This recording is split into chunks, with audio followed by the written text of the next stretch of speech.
GOP Congressman and U.S. Air National Guard pilot Lieutenant Colonel Adam Kinzinger recently deployed to the U.S.-Mexico border. He joins us now to weigh in.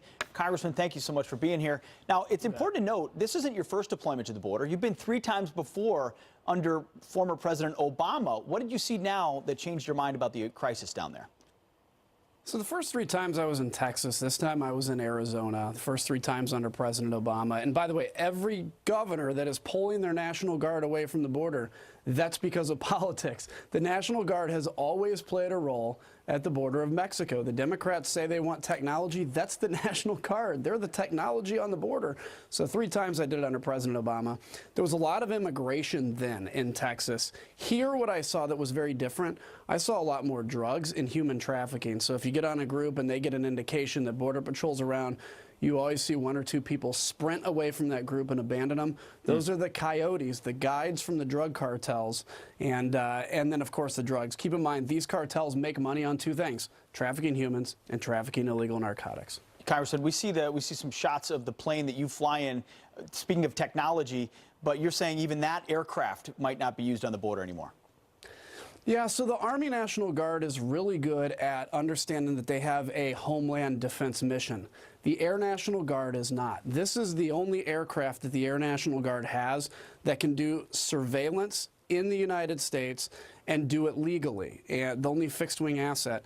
We do border, we do counter-drug. That's pillar 1 of the president's strategy, and the Air National Guard's trying to get rid of this. I've been really fighting, but I'm kind of a lone voice to do it because there's only a few of these aircraft. But it is playing a very important mission on the border of Mexico, a very important mission in the drug war, and I'm going to do everything I can to keep the Air National Guard from divesting it.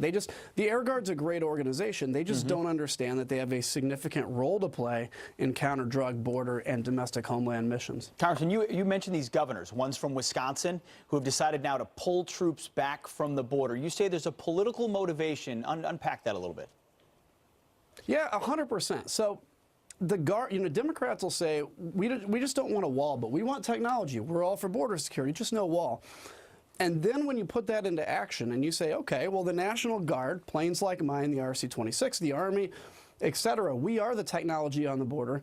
And you have a governor like Governor Evers in Wisconsin that decides he actually pulled the Guard back. I found out about it. He wasn't going to announce it. I announced it for him. So I was happy to let everybody in Wisconsin know what their governor's doing. And the reason is because they're playing politics. If you want border security, but you just don't want a wall because you think it's wasteful, then use the National Guard to protect the border. The truth is, by the way, Pete, I never worked a single area of Arizona that had a wall. I didn't need to.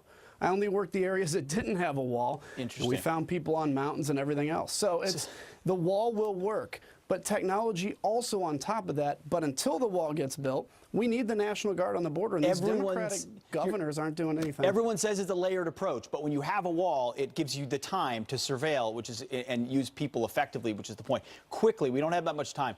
Is it tough to go from something like service to your country on the border back to Congress, where you guys just can't seem to get much done? Yes, yeah, I'm glad you asked that. It is. You go from a job where 85% of people like you, a military pilot, to one where 5% of people like you, Congress. And look, in the military, as you know, we can work together to get the mission done. It's way tough in Congress. Yeah, you're right. All right, Colonel, thank you very much for your time. We appreciate it and your service. You bet, buddy. You got it.